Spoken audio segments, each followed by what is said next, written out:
हज़रत अबू हुरैरा रज़ी अल्लाह ताला अन्हो से रवायत है कि रसूल अल्लाह सल्लल्लाहु अलैहि वसल्लम ने फरमाया, अल्लाह ताला का इरशाद है कि जिस वक़्त बंदा मेरा ज़िक्र करता है और मेरी याद में इसके होंठ हरकत करते हैं तो इस वक़्त मैं अपने इस बंदे के साथ होता हूँ।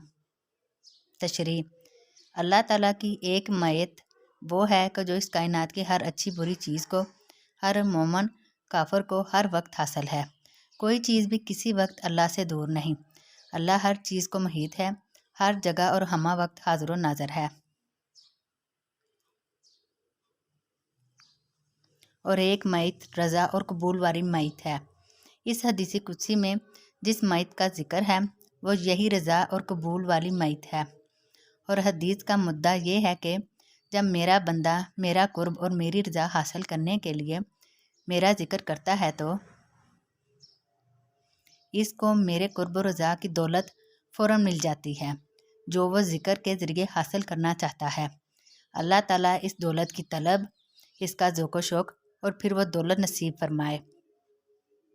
हज़रत अबू हुरैरा रज़ी अल्लाह ताला अन्हो और अबू सईद खदरी रज़ी अल्लाह ताला अन्हो से रवायत है कि रसूल अल्लाह सल्लल्लाहु अलैहि वसल्लम ने फरमाया, जब भी और जहाँ भी बैठ के कुछ बंदगाने खुदा अल्लाह का जिक्र करते हैं तो लाजमी तौर पर फरिश्ते हर तरफ से इनके गिर्द जमा हो जाते हैं